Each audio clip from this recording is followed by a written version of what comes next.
आप देख रहे हैं इंडिया न्यूज देवभूमि लाइव में। आप सभी का बहुत स्वागत है। मैं हूं आपके साथ अंशिका और खबरों की शुरुआत में सबसे पहले बड़ी खबर का रुख करते हैं। देवभूमि में शीतलहर का अलर्ट जारी किया गया है। पहाड़ों में हो रही बर्फबारी और कई जिलों में घना कोहरा छाया हुआ है। कई जगहों पर विजिबिलिटी का असर देखा जा रहा है और पहाड़ों पर बर्फबारी से गलन बढ़ गई है। तो पहाड़ों में बर्फबारी हो रही है और कई जिलों में घना कोहरा छाया हुआ है। विजिबिलिटी पर भी इसका असर देखा जा रहा है। तो देवभूमि में शीतलहर का अलर्ट जारी है।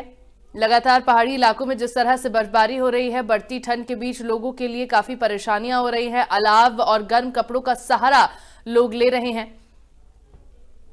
और इसी के चलते ये जो बढ़ती सर्दी है, इससे खुद को बचाए रखने के लिए ये तमाम प्रयास लोगों की ओर से किए जा रहे हैं। तो इस तरह अलाव का सहारा लोग ले रहे हैं ताकि खुद को इस सर्दी से, इस भीषण सर्दी से बचा सके। शीतलहर का अलर्ट देवभूमि में जारी किया गया है।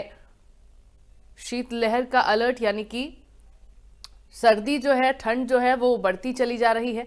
ऐसे में लोगों को खुद का खासा ख्याल रखना बहुत ज़्यादा ज़रूरी है। पहाड़ों पर बर्फबारी से गलन बढ़ रही है और सबसे बड़ी बात कि घना कोहरा छाया हुआ है। ऐसे में विजिबिलिटी पर भी इसका असर देखा जा रहा है।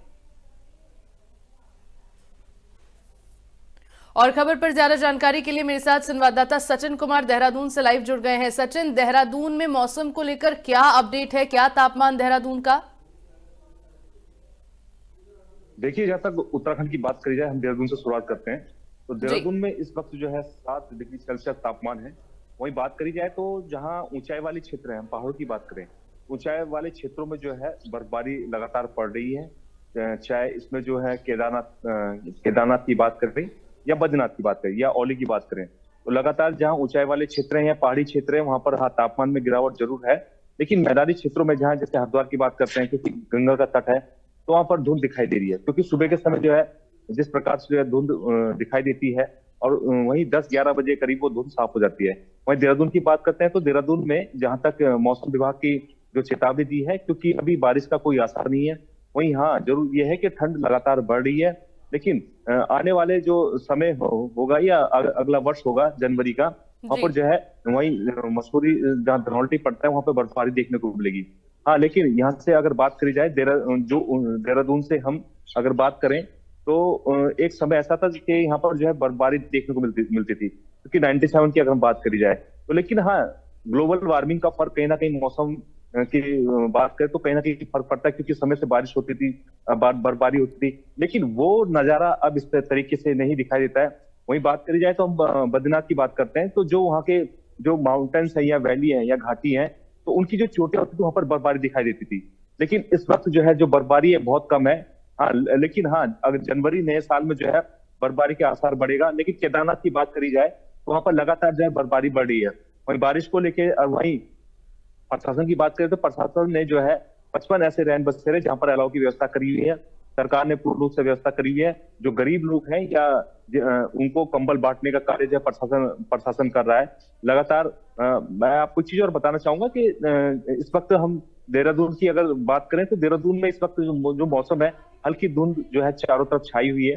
लेकिन इतने वही टेम्परेचर की, जिस तरीके से मैंने आपको बताया, 7 डिग्री सेल्सियस है। ठंड हाँ धीरे धीरे बढ़ रही है, क्योंकि जैसे डे बाय डे जो है लगातार समय बढ़ रहा है, तो ठंड भी कहीं ना कहीं अपना इफेक्ट दिखा रही है। जी बिल्कुल, पहाड़ी इलाकों में सचिन, क्योंकि आपने बताया कि बहुत ज्यादा बर्फबारी नहीं हो रही है, लेकिन बर्फबारी वहां पर शुरू हो गई है। ऐसे में पर्यटकों का आना क्या वहां पर जारी है? क्या बर्फबारी का लुत्फ उठाने के लिए पर्यटक पहुंच रहे हैं? और जिस तरह से शीतलहर का अलर्ट जारी किया गया है, जिस तरह से अब ठंड बढ़ रही है, क्या इस बीच पर्यटकों को कोई परेशानी हो रही है?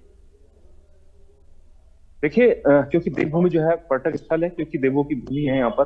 हाँ, पर्यटकों की बात करी जाए, क्योंकि पर्यटन क्षेत्र है यहाँ पर, अभी जो है पर्यटकों का रुख जो है धीरे धीरे जो है उत्तराखंड की तरफ जिस तरीके से होता है, वहीं बात करी जाए, मैं अपने करीब जो है मसूरी की बात करता हूँ, जहाँ पे धनौल्टी पड़ता है। क्योंकि जो नया वर्ष होता है कि यहाँ पर जो है बर्फबारी होती है, तो पर्यटक कहीं ना कहीं बढ़ रहा है लगातार। पर्यटक को लेकर जिस तरीके से जो है आपने देखा होगा, जो पहाड़ी क्षेत्र होते हैं, पहाड़ी रास्ते होते हैं, वहां पर जो है बर्फबारी जमने का खतरा जो है सड़क पर बना रहता है। जिस तरीके से जो है एक्सीडेंट का खतरा भी वहां पर बना रहता है, जिसको लेकर लगातार अलर्ट है। और साथ ही जो है जिस तरीके से ठंड का प्रकोप लगातार बढ़ेगा और बर्फबारी होगी, तो पर्यटक भी अपना रुख जो है उत्तराखंड की तरफ करेगा। जी चलिए ठीक है, सचिन बहुत शुक्रिया आपका तमाम जानकारी साझा करने के लिए।